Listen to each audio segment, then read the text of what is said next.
सबको जय मसीह की। मैं जतिन बब्बर और आप देख रहे हैं मसीह परिवार चैनल। जैसे कि आप सब जानते हैं कि मैं इस चैनल पे प्रभु के अलग अलग दासों की वीडियोस डालता हूं, तो अगर आपको हमारा चैनल अच्छा लगता है तो आप इस चैनल को ज़्यादा से ज़्यादा सब्सक्राइब जरूर करें, ताकि आप प्रभु के वचन को सुन सके। वीडियोस को ज़्यादा से ज़्यादा शेयर करें, ताकि जिन लोगों तक वचन नहीं पहुंचा उन तक भी वचन पहुंच सके। सबको जय मसीह की। एक बार मैं आपसे दोबारा कहूँगा कि इस चैनल को सब्सक्राइब जरूर करें और वीडियोस को ज़्यादा से ज़्यादा शेयर करें। जय मसीह की। खुदावंद के आनंद के लिए जोर से तारीफ करो, जोर से। इस वचन को सुनने के बाद आप सेम नहीं जा रहे वापिस। पहला नीति वचन में लिखा, जब परमेश्वर का आत्मा तुम पर उतरेगा तो वो अपने वचनों को तुम पर जाहिर करेगा। बहुत से लोग बाइबल को जब शरीर के अनुसार पढ़ने की कोशिश करते हैं और शरीर में पढ़ते हैं, उन्हें बाइबल समझ नहीं आती। और जब आप इस पवित्र वचन को आत्मा के द्वारा पढ़ते हैं तो परमेश्वर उस विषय में, उस स्थिति में, उस समय में आपसे क्या कहना चाहता है वो आपसे बात करता है। और बाइबल कहती है, जिस व्यक्ति को परमेश्वर की बात समझ आ जाए या वो परमेश्वर की बात को सुन ले, उसकी सिचुएशंस कभी सेम नहीं रहती। एक छुटकारा पाए हुए व्यक्ति और एक बिना छुटकारा पाए व्यक्ति में एक ही चीज का फर्क है कि उसको परमेश्वर की मर्जी मालूम थी और उसने पूरा किया, और दूसरे को परमेश्वर की इच्छा मालूम नहीं थी। एक व्यक्ति पागलपन में पूरा जीवन बिता सकता है ये सोचकर कि मेरे कर्मों का फल है, लेकिन एक क्रिश्चियन उसके अगेंस्ट फाइट कर सकता है और जीत सकता है, क्योंकि परमेश्वर ने उसे बताया है कि मैंने तुम्हें सांपों और बिच्छुओं को रोंदने का और शत्रु की सारी सामर्थ पर अधिकार दिया और किसी भी वस्तु से तुम्हें कुछ भी हानि ना होगी। पहला शमूएल 3 उसकी 1 से 21 आयत में लिखा, वह बालक शमूएल अली के सामने यहोवा की सेवा टहल करता था। उन दिनों में यहोवा का वचन दुर्लभ था और दर्शन कम मिलता था। और उस समय ऐसा हुआ कि एली की आंखें तो धुंधली होने लगी थी और उसे ना सूझ पड़ता था। जब वह अपने स्थान में लेटा हुआ था और परमेश्वर का दीपक अब तक बुझा नहीं था, और शमूएल यहोवा के आराधनालय में जहां परमेश्वर का संदूक था वहां लेटा था। यहोवा ने शमूएल को पुकारा और उसने कहा, क्या आज्ञा? तब उसने एली के पास जाकर दौड़कर कहा, क्या आज्ञा? तूने मुझे क्यों पुकारा है? वह बोला, मैंने नहीं पुकारा, फिर जा लेटा रहे। और वह जाकर लेट गया। तब यहोवा ने फिर पुकार कर कहा, हे शमूएल। शमूएल उठकर अली के पास गया और कहा, क्या आज्ञा? तूने मुझे पुकारा है? और उसने कहा, हे मेरे बेटे, मैंने नहीं पुकारा, फिर जा लेटा रहे। उस समय तक शमूएल यहोवा को नहीं पहचानता था और ना ही यहोवा का वचन उस पर प्रकट हुआ था। फिर तीसरी बार यहोवा ने शमूएल को पुकारा और वह उठकर एली के पास गया और कहा, क्या आज्ञा? तूने मुझे क्यों पुकारा है? तब एली ने समझ लिया कि इस बालक को यहोवा ने पुकारा है। इसलिए एली ने शमूएल से कहा, जा लेटा रहे। यदि वह तुझे फिर पुकारे तो तू कहना, हे यहोवा कह, क्योंकि तेरा दास सुन रहा है।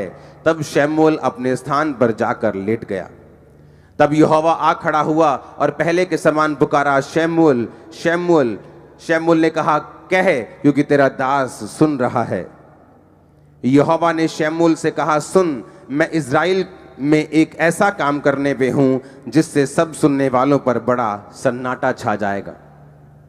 अपने हाथों को उठाकर, अपनी आंखों को बंद करके खुदावंद से बात करो, परमेश्वर, आज जो वचन मैं सुनने जा रहा हूं ये मेरी तरक्की का, मेरी आशीष का कारण हो। ये वही शमूएल है जिसको हन्ना ने परमेश्वर के भवन में दे दिया था। और बाइबल कहती है वो एली याजक के नीचे काम करता था और वो भवन के सारी सेवा में लगा रहता था।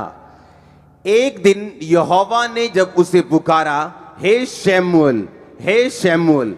बाइबल कहती जैसे ही उसने परमेश्वर की आवाज को सुना, क्योंकि उसने उससे पहले परमेश्वर की आवाज को कभी नहीं सुना था, और बाइबल कहती वो उठा और अपने जाके एली के पास, सेवक के पास जाकर बोला, क्या आज्ञा? आपने मुझे पुकारा है, बताइए क्या करूं? उसने कहा, मैंने नहीं पुकारा। उसने कहा, ठीक है, शायद गलती लग गई होगी। वो फिर जाकर लेटा और बाइबल कहती है फिर यहोवा ने पुकारा, हे शमूएल, हे शमूएल। उसने जाकर एली को कहा तूने मुझे पुकारा है। उसने कहा नहीं, मैंने नहीं पुकारा। जब तीसरी बार भी ऐसा हुआ और जब एली समझ गया कि परमेश्वर इसको आवाज लगा रहा है और उसने कहा शमूएल, अब जब परमेश्वर तुझे आवाज लगाए तो तू बोलना, हे यहोवा क्या आज्ञा, मैं तेरा दास सुन रहा है, तू बोल, तू क्या बोलना चाहता है। अब मैं आपसे एक क्वेश्चन करना चाहता हूं, अगर इस भीड़ में आप यहां बैठे हैं, आपकी मम्मी या आपके फादर या आपका ब्रदर वो पीछे बैठा है बिल्कुल, और अभी भी अगर वो आपको पीछे से आवाज लगाए, आप हजारों लोगों में से उसे पहचान लोगे, हाँ या ना? आपका नाम अगर अमित है और पीछे से आपकी मम्मी आवाज लगाए अमित बेटा, तो आप पीछे मुड़ के देखने लोगे मेरी मां ने आवाज लगाई है। लेकिन अगर आप एक स्ट्रेंजर, एक ऐसा व्यक्ति जिसकी आप आवाज नहीं पहचानते, बाइबल कहती है मेरी भेड़ें मेरी आवाज को पहचानती हैं। हाँ, अगर आपकी मम्मी पीछे से पुकारे बेटा तो आप सुन लोगे, लेकिन अगर कोई और पुकारे तो आपको लगेगा किसी और को आवाज लगाई जा रही, मेरे को नहीं, क्योंकि वो आवाज आपने सुनी नहीं, वो आपकी अपने की नहीं। यीशु मसीह ने कहा मेरी भेड़ें मेरी आवाज को पहचानती हैं और वो मेरे पीछे चलती हैं। अब यहां पर जब परमेश्वर ने शमूएल को आवाज लगाई तो बाइबल कहती है उसकी आवाज, परमेश्वर की आवाज एली याजक की आवाज से बिल्कुल मेल खाती थी और 100% मिलती थी। ऐसा नहीं हो सकता कि आपको कोई और आवाज लगाए और आप अपने पापा के पास चले जाएं, अगर आपके पापा की आवाज आपको नहीं आई, आप बाहर देखेंगे जाके घर के कि मुझे कौन आवाज लगा रहा है, क्योंकि वो आपने वो आवाज सुनी नहीं। लेकिन अगर वो आवाज आपकी माँ ने या बाप ने या भाई ने लगाई है, आप डायरेक्ट उसके कमरे में जाके पूछोगे कि क्या बात है, आपने मुझे पुकार रहे थे, आप बुला रहे थे, बताइए क्या चक्कर है। लेकिन बाइबल यहां कहती है कि उसने यहोवा की आवाज को पहले कभी नहीं सुना था। बाइबल कहती है जैसे ही एली याजक उसको मिला और उसने कहा मैंने तुझे नहीं पुकारा, वो बड़ा हैरान हुआ, फिर वापस गया, लेटा। तीसरी बार जब परमेश्वर ने पुकारा तो फिर एली याजक की आवाज में ही पुकारा। परमेश्वर की जो वचन है उसमें एक एक बिंदु, अगर बाइबल में जहां पौलुस कहता है कि तुम दाखरस के मतवाले ना बनो परंतु पवित्र आत्मा से परिपूर्ण होते जाओ, अगर आप उसके बाद बाइबल देखेंगे तो वहां पे सेमीकोलन लगा है। ऐसा सेमीकोलन होता है, ना तो फुल स्टॉप लगा है ना कोमा लगा है, उसका मतलब होता है कि अभी सेंटेंस खत्म नहीं हुआ। आगे उसने लिखा अपने आप से भजन संहिता से बातें करते हुए, गैर भाषा में प्रार्थना करते हुए धन्यवाद। यानी अगर उसने ये कहा कि तुम पवित्र आत्मा से परिपूर्ण होते जाओ, तो सेमीकोलन का मतलब कैसे होना है। बाइबल इतनी गहरी है, इतनी वो गहरी है कि एक कोमे का, एक बिंदु का, एक फुल स्टॉप का भी पूरा उसमें कारण है। अगर बाइबल में वो जिक्र है, यहां पर बहुत बड़ा कारण था कि परमेश्वर ने शमूएल से जो बात की अपने सेवक की आवाज की मैचिंग में और पूरी तरह से अपने सेवक की आवाज के रूप में ही शमूएल से कहा हे शमूएल, हे शमूएल। बाइबल कहती है अगर इजराइलियों के छुटकारे के बीच में, उनके और परमेश्वर के बीच में कोई कनेक्शन था तो वो कनेक्शन मूसा का था। बाइबल कहती है मूसा के चले जाने के बाद अगर कोई कनेक्शन उनका और परमेश्वर के बीच का था तो वो यहोशू था, वो जीसस क्राइस्ट थे, वो पतरस था, वो पौलुस था। बाइबल कहती है कि परमेश्वर ने जानबूझ के जब शमूएल को आवाज लगाई तो उसने जानबूझ के एली की आवाज में उसको आवाज लगाई। बाइबल कहती है कलीसिया का काम जो है सिर्फ चर्च में आके बरकत को पाना नहीं है। बरकत आपको मिल जाती है जिस दिन आप यीशु मसीह को ग्रहण करते हैं अपने उद्धारकर्ता के रूप में, लेकिन जब आप चर्च में लगाए जाते हैं, रोपे जाते हैं, बोए जाते हैं ताकि आप ग्रो कर सकें, आपका मकसद, एक पेड़ को लगाने का मकसद सिर्फ उसको ग्रो करना नहीं होता, बल्कि उस पेड़ का काम होता है फल देना, उस पेड़ का काम होता है छाया देना।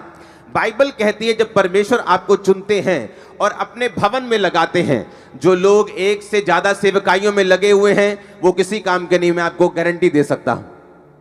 एक ऐसी मेजर सेवकाई होनी चाहिए जहां से आप परमेश्वर की आवाज को ले पाते हैं, जिसको आप रियली फॉलो करते हैं। अगर आप ज्यादा सेवकाइयों को फॉलो करते हैं आप कहीं नहीं पहुंचते। लेकिन बाइबल कहती है अगर आप एक आवाज को सुनते हैं और फॉलो करते हैं तो परमेश्वर आपको उस दिशा में लेके जाते हैं जो दिशा आपके लिए परमेश्वर ने चुनी है। अगर परमेश्वर ने शमूएल को भविष्यद्वक्ता के रूप में चुना तो परमेश्वर ने जो स्टार्टिंग की वो एली की आवाज के रूप में उसको पुकारा और फिर उसको प्रोफेटिक मिनिस्ट्री में परमेश्वर लेके गया। अब मैं आपको ये बात बताना चाहता हूं क्यों परमेश्वर ने उसको एली की आवाज में पुकारा। जैसे आपका जन्म हुआ मसीह में और आप कलीसिया में लगाए गए, बाइबल कहती है पौलुस ने कहा वो कलीसिया जिसने उसकी 2 बार सहायता की लेने और देने में और दानों और सहायता में, और बाइबल कहती है उसने कहा परमेश्वर तुम्हारी हर घटी को महिमा सहित मसीह यीशु में पूरा करेगा। यानी परमेश्वर की आवाज ये थी कि तुमने जब मिशनरी कामों में मेरा साथ दिया इसलिए मैं तुमको ब्लेस करूंगा। यही काम कलीसिया का था। कलीसिया ने गलती की, सबसे पहली गलती कलीसिया की थी जब यीशु मसीह जी उठे और जी उठने के बाद जब वो स्वर्ग चले गए 40 दिन प्रचार करने के बाद 41वें दिन हजारों लोगों के बीच में वो स्वर्ग में गए। और बाइबल कहती है उसी तरह वो हमको लेने भी आने वाले, हमें तैयार रहना है। और बाइबल कहती है उसके बाद जब चेले प्रचार करने लगे और वही चिन्ह चमत्कार चेलों की जिंदगियों से होने लगे, वही मिरेकल्स होने लगे। और बाइबल कहती जब चेलों पर सताव आया और याकूब तलवार से मारा गया, और बाइबल कहती कलीसिया को गलती याद आई कि हमें सिर्फ चर्च में लगाए जाने का कारण आशीष लेना और लंगड़े चलाना और अंधों को आंखें दिखवाना नहीं है।